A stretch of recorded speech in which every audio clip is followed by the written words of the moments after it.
A black hole the size of a coin could produce more energy than every power plant on Earth combined. Not in theory, not as a concept.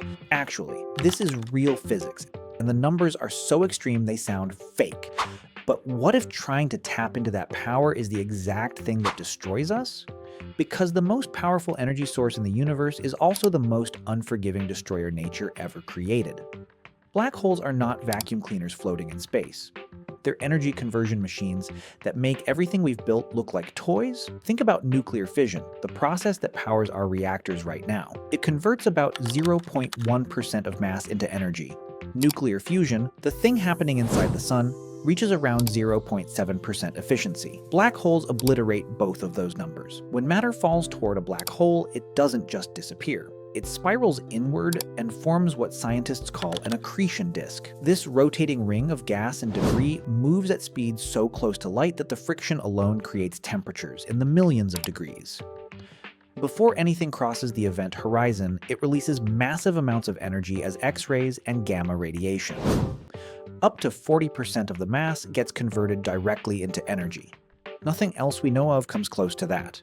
Rotating black holes push this even further. These Kerr black holes don't just spin. They drag space-time itself along with them like water swirling down a drain. This creates a region called the ergosphere, where you can actually extract energy from the black hole's rotation without falling in. We've seen what this looks like on a cosmic scale. Quasars, some of the brightest objects in the universe, are powered by supermassive black holes that can outshine entire galaxies. The black hole in galaxy M87 launches jets that stretch thousands of light years, blasting matter outward at near light speed. The universe didn't design these as power plants, but it accidentally created the most efficient energy source possible and wrapped it in a gravitational death trap. If you're enjoying this and want more content that breaks down the wildest concepts in science, hit that subscribe button so you don't miss what's coming next. So, how would we actually use this? No serious scientist talks about plugging directly into a black hole. Every idea involves staying just far enough away to survive while harvesting the chaos nearby. The first concept is orbital energy harvesting. You build massive structures around the accretion disk, not touching it, just orbiting close enough to capture the radiation pouring outward. Think of it like a Dyson sphere, but instead of surrounding a star, you're skimming the edge of annihilation. The engineering challenge is brutal. Near a black hole, a miscalculation measured in microns can mean catastrophic orbital decay. Once something slips inward, there's no correction. It doesn't break down, it vanishes. Some proposals suggest using giant mirrors or lenses to redirect energy far away before converting it, but the scale borders on impossible.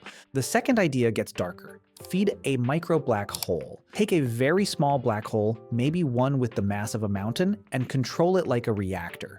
Feed it tiny amounts of matter, manage the output, and you have a power source that never shuts down. Containment becomes the nightmare. If the black hole drifts even slightly, it eats whatever it touches. If you underfeed it, it evaporates violently through something called Hawking radiation. If you overfeed it, it grows, increasing its gravity and its danger. There's no stable middle ground. You're either perfectly balanced or you're dead. The third method involves exploiting Hawking radiation directly. Small black holes lose mass by emitting radiation, and as they shrink, that radiation gets more intense. A black hole weighing around 1 trillion kilograms could output energy equivalent to thousands of nuclear plants. The problem is timing. The smaller it gets, the faster it dies.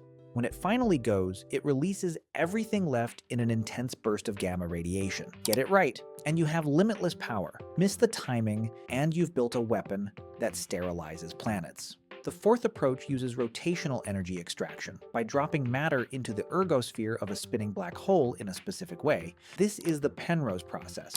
And it's elegant in theory, efficient, clean, but it requires precision that borders on impossible to maintain safely. Every single method shares one truth. You never actually touch the black hole. You dance at the edge of destruction and hope gravity never catches you. Gravity near a black hole is not a force you resist, it's a sentence. Orbits that would be stable around stars become razor-thin margins where one tiny misalignment starts a one-way descent. Tidal forces stretch matter vertically while compressing compressing it horizontally. This process is called spaghettification, and it's exactly as violent as it sounds. Simulations near the black hole at the center of our galaxy show photons being twisted and bent into distorted arcs. Even light gets shredded. No material, no matter how advanced, can resist gravity that strong at close range. Failure wouldn't be isolated either. If one platform destabilizes, it changes the surrounding gravitational environment. Jets shift direction. Radiation beams realign. A chain reaction becomes possible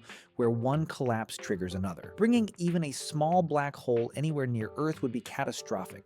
Not because it would swallow the planet, but because it would distort tides, alter orbits, and stress the planet from the inside out. There's no emergency shutdown for gravity. There's no backup plan. There's only physics, and physics doesn't negotiate.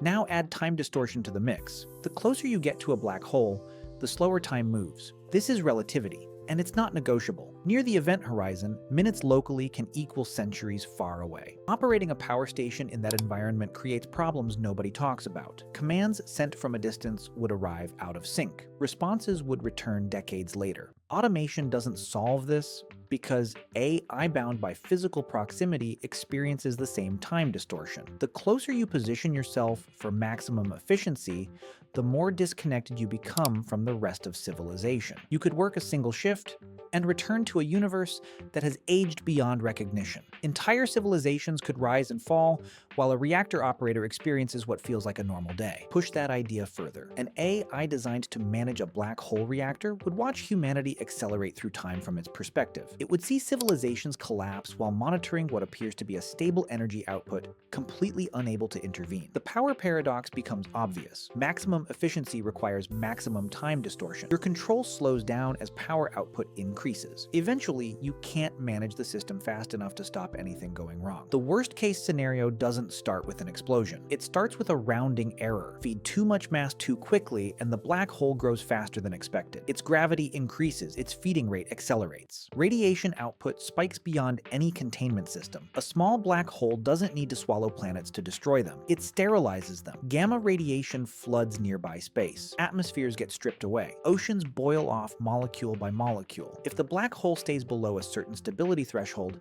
it doesn't grow calmly. It detonates. Not in a traditional explosion, but in a violent evaporation that releases its entire remaining mass as energy. The result isn't cinematic destruction with fire and debris. It's silent extinction. Human history already shows us smaller versions of runaway energy failure. Chernobyl, Fukushima, events where control slipped and consequences outpaced any response. A black hole offers no evacuation zone, no containment dome, no second chance. Nature doesn't care about your backup systems. So why would any advanced civilization even attempt this? Because eventually, stars die. As the universe ages, energy becomes scarce. Heat spreads thin. Matter cools. Darkness takes over. In that future, black holes are the last engines left running. They persist when everything else fades. For a civilization capable of moving stars or reshaping galaxies, black holes become impossible to ignore. If you can build megastructures that span solar systems, why not tap into the ultimate power source? But history suggests a darker possibility. Civilizations may reach for black hole energy and fail. Over and over. Not because the physics is wrong, but because the margin for error is zero. That could explain the cosmic silence we observe. Not a lack of intelligence out there, but a surplus of ambition. The universe may be scattered with the ruins of species that tried to master singularities and didn't survive the attempt. There remains orbit collapsed stars, silent monuments to overreach. From a scientific standpoint, black hole energy extraction is theoretically possible. From a practical standpoint, it's suicidal with any technology we can imagine today. Just because physics allows something doesn't mean evolution grants permission to survive it. Humanity already struggles with forces far smaller than black holes.